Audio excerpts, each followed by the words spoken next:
What's going on? What's going on, our loyal Scouts community? We know we missed our two a week. We missed our Thursday episode, so hopefully we're going to come here with a banger for you guys. I think it's going to be an awesome episode for a few reasons. Conrad has literally notes prepared for just about every series, so I'm really excited to get into that. But not only that, we had a few series end. We had a game 7. We had the first game of the Nets Bucks. We had the first game of the Hawks Sixers. So we've got so many different things to talk about. But first, I got to give a shout out to my co-host. The man is this is a busy man. This isn't your regular 16-year-old, you know? This isn't he's not just like, going to Sweet 16s and just playing video games all day. Although looking at you, you probably get invited to quite a few Sweet 16s. Maybe. The ladies' man.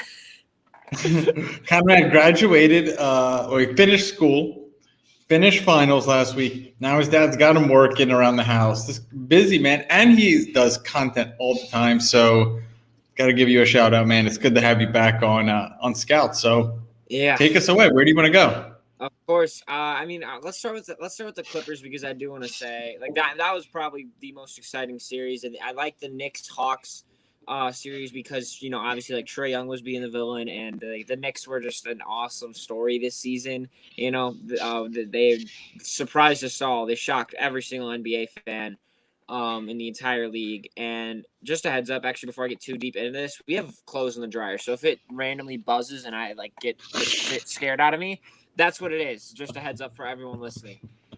Anyway, so that was the most exciting series from a storytelling perspective, but the Clippers Mavs series was definitely the most enjoyable. I mean, back and forth series the entire time, except for Game 7. The road team won every single game. Luka Doncic is carrying a terrible Mavericks squad to a 5th seed, almost beating the 2nd seeded Clippers. Kawhi Leonard in Game 7 goes off, scoring, playing great defense, playmaking for this team, just doing it all. Playoff P does not exist on this team anymore. He's actually putting great numbers. And the real playoff P is Mr. Porzingis on the Dallas Mavericks. 7'3" Lowry Markkanen, as I mentioned last Scouts episode, I'm pretty sure. Just a great back and forth series, and people really forgot just how great Kawhi Leonard was, and that's something I wanted to mention today. What are your 3 takeaways from that series? What are your 3 takeaways from the Clippers Mavs series? That was an amazing series. It was a really amazing series. The Mavs are in deep trouble both right now and in the future. By far, that's easily the single biggest and most obvious takeaway. 2, playoff P may actually exist and pandemic P may not. We gave Paul George too much crap for sure. Although he didn't exactly make things better for himself with some of the stuff he was saying in interviews, but regardless, he's backing up the talk now, playing very, very well this series, and so far during the regular season and the playoffs. And I mean, I guess number 3 would be what I just mentioned. People definitely didn't give Kawhi Leonard enough credit, and they discredited him way too much, underrated him. In fact, he is easily, a top 3, top 4 player in the entire league, one of the best at it. And just because he blew a 3-1 lead which wasn't entirely his fault. I mean, it was Game 7 definitely was mostly his fault, but I mean the rest of the series was not. So I just think people, recency bias tends to take over a lot of NBA fans way too fast, and we need to sometimes sit back, relax, look things over before we react with emotions and start thinking a little bit more logically when we talk about some basketball. You know what I mean? Because sometimes we let the emotions get the best of us, and we make some pretty stupid remarks, and Kawhi Leonard proved everybody wrong, and I'm very glad to see that, because I do like him as a player, and I love Paul George as a Pacers fan, so it was definitely cool to see. But people definitely gave the Clippers discredit, or not enough credit, and both Paul George and Kawhi Leonard not enough credit as well.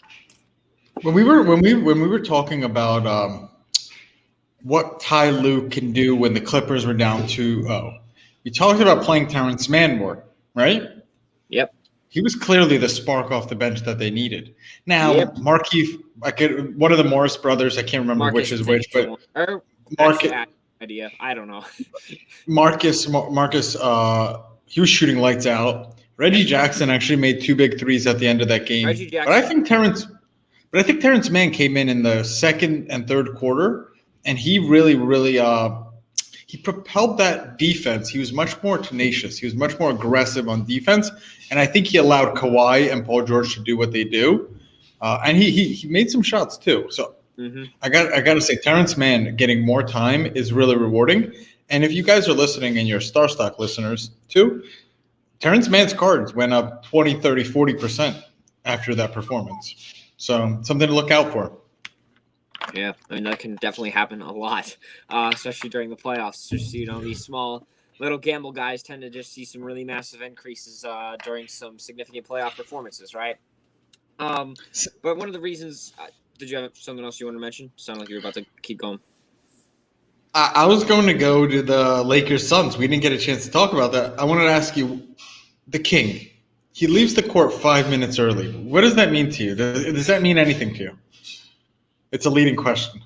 There's so much to say here, because for those of you that don't know, going into this postseason, as someone that is not a huge fan of LeBron, I said the Lakers would win it all. That was my prediction, and one of the biggest reasons for it was more of a gut feeling than anything. I had Nets and Lakers in the finals, and I said, you know what?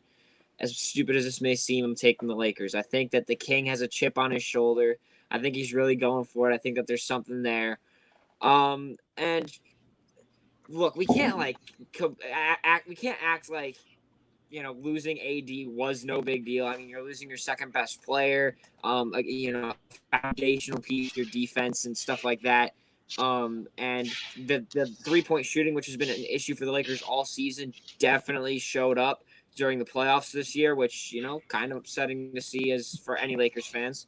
But him leaving the court early, this is the shit that always bugs me as an NBA fan, as a guy that respects hustle, that respects leadership, that respects, lifting the team up when you need it. It's moments like these that make people say LeBron is not the GOAT. Because, maybe the statistics can back it up. Maybe the awards can back it up, or whatever reasons you may throw out there. But the mentality behind it, or not behind it, but behind them, as in Jordan, LeBron, Kobe, any of those guys, any of the all-time greats, there's differences there. A lot of times people look at LeBron, they see the flops. They'll see, some of the stuff that he says off the courts. They'll see moments like this where he's walking off the court early. He's not really supporting his team. Stuff like that, right? And, it's always crybaby LeBron. Is this your king? He's not a leader. He can't do this. He can't do that. And I completely understand that. It's, once again, as I said before, it's very upsetting to see. Whereas with Jordan, people bring up the nostalgia factor, and they're like, he would have done this for the team. He would have caught fire. He would have picked people up. He would have, he would have done this, that, or the other thing, right? And I don't have anything to necessarily add as far as what this means for the GOAT debates and who's the greatest of all time, because I don't care about that. But it's just, he's got to do better, in my opinion. He's got to have a better attitude. He's got to support his teammates better. Even if it's a bad game, when you are seen as one of, if not the greatest players of all time, your words and your actions, the smallest things matter a lot. And I understand that sometimes you just want to let your emotions go. But if you want to win, if you want to really be a leader of the team, unfortunately, sometimes you just kind of have to stuff those feelings down. You got to say, hey, it's okay. Pick your head up. We got to do better next time. This is what you got to improve upon. And that's that. So yeah. A 16-year-old kid knows this. And the guy who created a movie called The Bunny and the Goat can't figure this out. His whole body language that series was pretty terrible. It was Moving bad. on. I got to apologize to you guys. I said the Bucks are going to beat the Nets. That is clearly wrong. Nobody's going to beat the Nets because the Nets are the most incredible team I think I've ever seen, minus my favorite 73-9 Warriors team, because watching that team play was the way they move without the ball. It was fantastic. And man, the I don't fact think that they anyone also didn't even have KD at that time also made it even better. Yep, exactly. They did not have KD. Yeah. That was an internally built team, and signing some veterans on the minimum. But anyway, I don't think anyone's beating the Nets. I really don't see it. Listen, no, it's I doubt it. But if Harden is out for more games, because he's out for game 2, it's official. I think they said that he's not coming back for game 2. If he's out for the next couple of games, I wouldn't be surprised if the Bucks won. Because I think one of the biggest reasons, if not like the biggest reason, that the Nets made it over the hump against the Bucks 2 days ago was because of Blake Griffin. He really stepped it up, Yes, he did. specifically for this game. But he's not going to be able to do that for the entire series. Now, if he does, I think that would be awesome. I don't think he will. And I mean, granted, you still got KD, you still have Kyrie, you got Joe Harris, you got Blake Griffin, you got all these guys. You still have a great team. But Harden was the engine to this offense. He was the guy that was creating for everybody, along with adding in his 15, 20, 25, 30 points a night or whatever he was able to bring you as far as the scoring goes. But he was the single engine that was giving everybody that is not named Kevin Durant or Kyrie Irving the ball whenever they were open. He was that guy. And I think that if he's out for more than 2 or 3 games, this series is still going to be very close. If he comes back by game 3, Nets all the way. I don't think you can stop that team. But seriously, if he's out until like game 5, I think that the Nets can be beaten by the Bucks. We'll see what happens. But just because he is so important as running the offense goes, because he's such a critical piece to that team, I think that his health is going to be the single determining factor of who wins this series, personally. Let's put this series aside. Let's say the Nets get out of the series and beat the Bucks. Without Harden, let's say Harden's out for the rest of the postseason. Mm-hmm. Do you think the Hawks or the Sixers are a challenge for this Nets team? Are a challenge for this Nets team? I mean, not as big of a challenge as the Bucks would be. If out of the West, do you think the Clippers Nets would be a really interesting matchup? Oh yeah, finals? I mean that would be a great series.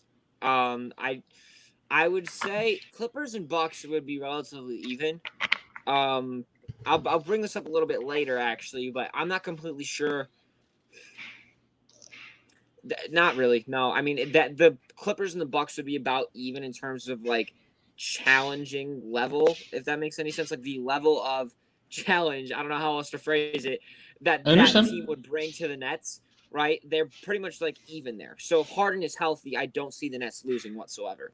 If he's unhealthy, then I think that the Clippers or the Bucks would stand a chance to win in a 7-game series. This is that's the only way I can put it.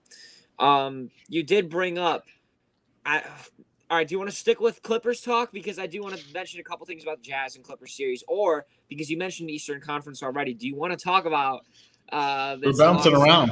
76ers. We're bouncing around, so it's up to you. I'll let you take the lead here. The Clippers and Jazz stuff, it's not that important, so it can be just something that I slide in at the end here. But the Hawks and 76ers series, one of the biggest things that I said going into the series, because I did see that the Hawks could win this series. I thought it was possible. Mm-hmm. And I'm officially making this prediction after last night. I think that the Hawks can and will win this series. Like you said in, I don't know which episode it was, 5 or 6 or something like that. You mentioned in the Heat series, you were like, I think it'll be a tough series, which, I mean, it didn't end up being. But what you said was, I think that the Hawks, or not the Hawks, I think that the Bucks will sweep or win in 5 games. But I think that each game will be close. Like last night, we saw Hawks win by 4 points, 128 to 124. I expect a lot of close games between these two teams, but I think that the Hawks will be able to take it in 6, maybe 5.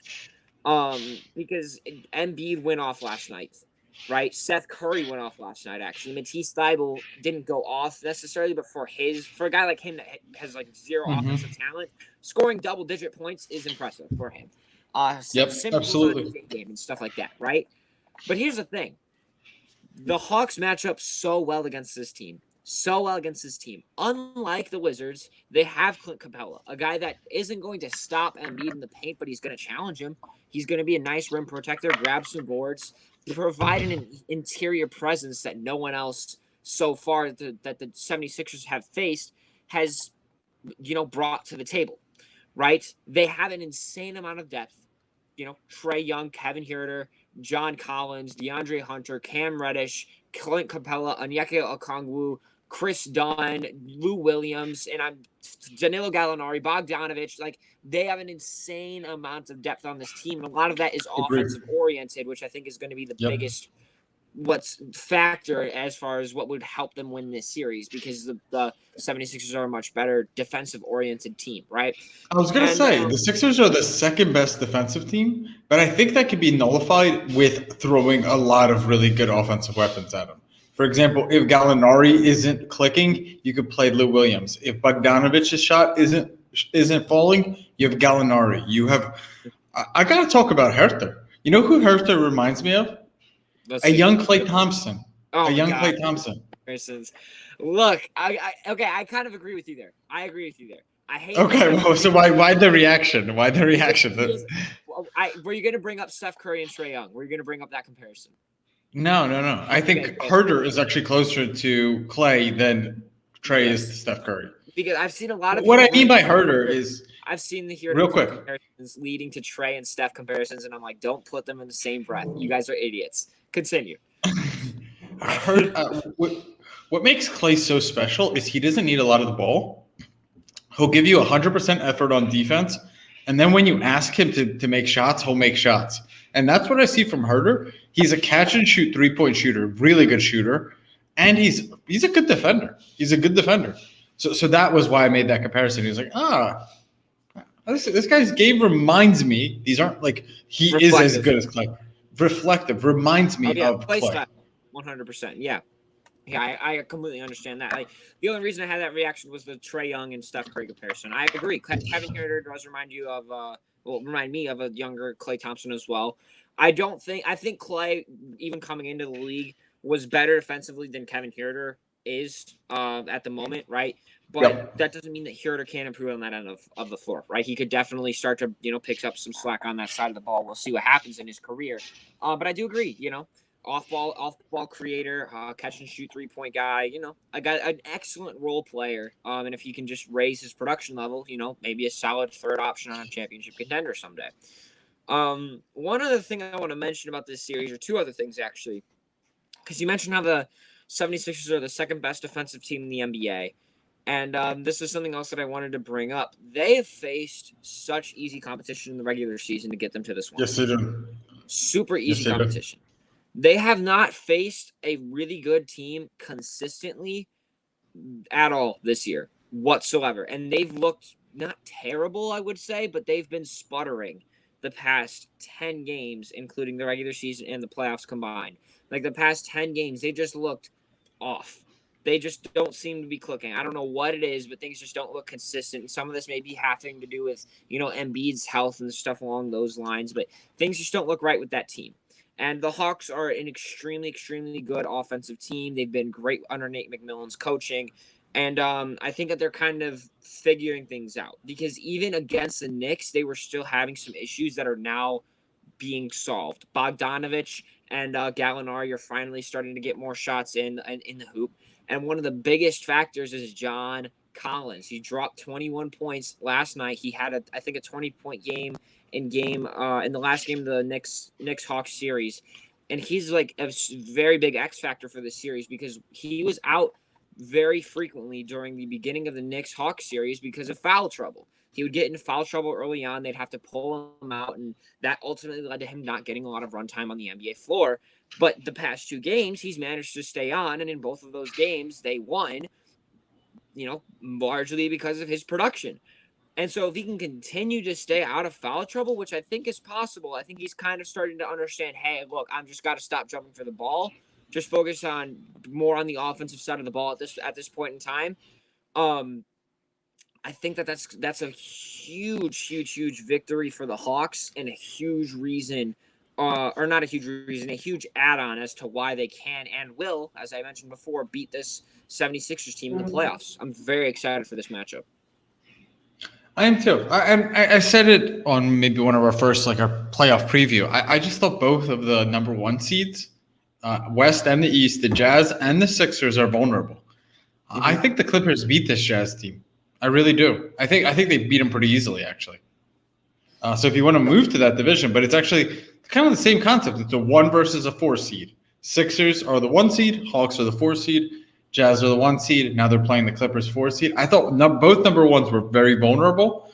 I thought that they played easy schedules. They beat up on the weaker teams, which got them that number 1 seed. I didn't think that they were a true number one in terms of the best talent in the league. What is your take on this Jazz Clippers series? That's just it. I don't have too much to say in depth just yet about this series. My thing is the Jazz are an excellent three-point shooting team, right? They don't really have a huge offensive system. They never really have. It's kind of just been Donovan Mitchell gets the ball, tries to create a little bit, hits someone that's open on the perimeter for an open three, something along those lines, right? Obviously they have more to their team than that, but in a sense, that's their basic offensive game plan. And then on defense, obviously Rudy Gobert is their main rim protector. They have some solid, good perimeter defenders. He's kind of like that intimidator. They finally have a good backup center, which they've been lacking for many of these years, and has been one of their biggest struggles as a team. Now they have Derek Favors to take his place. So overall, kind of basic offensive and defensive games, and the same thing kind of goes for the Clippers, right? One of the things I talked about in the Mavs and Clippers series was Ty Lue's coaching, and I basically what I'm trying to say is I need to see a game. I need to watch game one between the Jazz and the Clippers. I need to see what the coaches come out and do, Ty Lue and Quinn Snyder, what decisions they make, what offenses they run, the play styles that they have, and the approaches that they take against their opponents before I can really make a prediction about this series, because I honestly have zero clue how this is going to go. I wouldn't be surprised if either team won. I'm expecting the Clippers will, just because of pure star power and depth matches up kind of toe-to-toe, not particularly well, but they have enough depth on this team, right? So I just need to see how the coaches come out and what their ideas are going into game one before I can really make a judgment call in this series, because I'm just so lost. I'm just lost on this series. I have no clue. You got the Hawks beating the Sixers, Nets beating the Bucks. We'll see how Harden's health. This first game of the Clippers Jazz. Let's see how they match up. And now let's talk most likely our MVP, Nikola Jokic, which, by the way, guys, he's 26 years old. I think it's really important to remember how young the guy still is. Yeah. Yep. Suns Nuggets, a really interesting series there. Two really pretty complete teams if you look at them. You were complimenting the Nuggets and how they have one of the best 10-man rosters in the league. Yep. I mean, the Suns also have one of the best rosters in the league too, top to bottom, 12 guys. What do you see in the series? Yeah, Suns are crushing them. Crushing them. Wow. Listen, one of the reasons that I picked the Nuggets to win against the Portland Trailblazers, and that series went to 6 games, remind you. Very close to 7 too. Yeah, very close to 7. One of the reasons that I picked this team to beat the Trailblazers was for 2 reasons. A, no one can stop Jokic, and no one can stop Jokic necessarily at all. Like I said before, I said last episode, I'm pretty sure he's the most unguardable player in the NBA. But they have DeAndre Ayton, who's a better matchup against Jokic than anybody that the Portland Trailblazers had besides Robert Covington and maybe Derek Jones Jr., but that's kind of a toss-up. I would say Robert Covington is the only real competitor for that spot. And 2, and Robert Covington gives up 6 inches or 5 inches and 100 pounds to Jokic. He still plays very good defense, very versatile defense. He was a really good center for the small ball Rockets even. And we're still seeing moments like that now on the Portland Trailblazers as well. But that's besides the point. The other reason was just because of defensive depth in general. The Nuggets are not a good defensive team. They rely heavily on their offense, and the Blazers did as well. The Suns have great offensive star power. We know that. But they also have a crap load of great defense as well. Mikal Bridges, Chris Paul, Cam Johnson. I mentioned DeAndre Ayton already, right? Jay Crowder's on that list as well. Javon Carter has his moments. They have really good defensive depth. They have guys that can switch on to Michael Porter Jr. if he starts to catch fire, or Facundo Campazzo, or whoever happens to catch fire pretty much at any moment. They have enough guys to do that, right? They have the right pieces. They can throw enough combinations of defenders at Jokic if they really have to. They have They have enough guys to play good defense against Michael Porter Jr. If he really starts to catch fire, right? And while the Nuggets do have good depth as a team, it's not always consistent. As I mentioned once again in the last episode, this team, or not this team, that series was going to be dictated strictly by the supporting cast, because it was basically Damian Lillard and Nikola Jokic putting up their 30 and 10, and then whatever the supporting casts did. Right, the Suns have a very consistent supporting cast, great leadership. They have the defense to stop or slow down this Nuggets offense, but like everyone except for Jokic, right? Like their supporting cast, and I think that it's going to be a real struggle for them to get off shots once again. Besides Jokic, I I I think that not every game is going to be a blowout, but I think that the Suns are going to handle this pretty easily. I wouldn't be surprised if they swept, but I'm going to call it in 5 games, because you could easily see Nikola Jokic going for like a 40 bomb and dropping, 12 assists, and then Michael Porter Jr. pouring in 30 as well, and the Suns just struggling. I think that's going to happen. So I'm calling it in 5 games. Where is Devin Booker in his player development? Is he on the verge of being a superstar? Are you a believer? I once again, I think that there are strictly basically 10 superstars in the NBA, the top 10 players, if that, right? So by my standards, probably not. But by a majority of NBA fans' standards, 100%. And I do think he's got the qualities to be a guy that leads you to a championship someday. Is he there right now? No. Will he be there once Chris Paul leaves? Yes. Because I think that the leadership, the defense, and the playmaking Chris Paul provides kind of takes away from the fact, or kind of takes away at the moment for me, just how good Booker is. Can he be your primary playmaker, the guy that is, creating as much of your offense? Can he be the leader of your team? Can he carry you to, a conference finals appearance? Can he really take you that far? Because so far we haven't really seen it. So once Chris Paul leaves, depending on how he's grown as a player under, Chris Paul's leadership, then, maybe. Not right now. He's on that trajectory, though. I do believe that. I agree.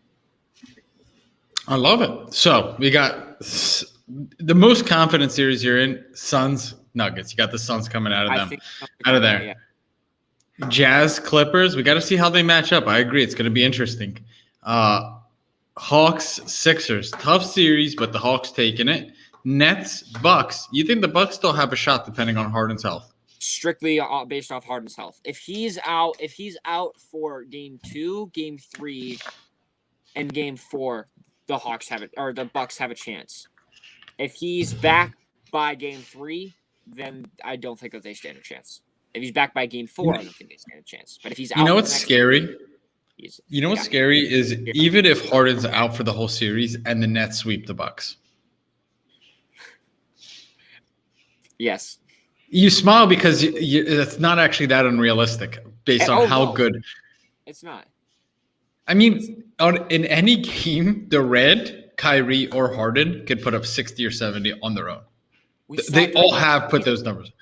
We saw it during the season. We've never seen anything like it. And then you have Joe Harris, who's the best three-point shooter in the league, catch and shoot percentage-wise. Yep. And then you got Blake Griffin now. He feels like he's a resurgence. It's unbelievable how talented this team is. And that's not even getting into like Landry Shamet and all these other role players who other teams would be happy to even have them. Yeah. So it's going to be interesting. All right. So we're into our second round. We're going to be bringing you guys 2 episodes a week. So we'll be back on Thursday, right at the 30-minute mark. Conrad, any final words before we wrap this? You know what? I actually don't. Typically, I have a little something I can throw in there, but this time around, I guess you guys are just going to have to wait for some of my absolutely ingenious wisdom until Thursday. So I've been getting some messages. They're like, when is Conrad going to post more TikToks? We miss the kid. Yeah. Why has he not posted on the gram?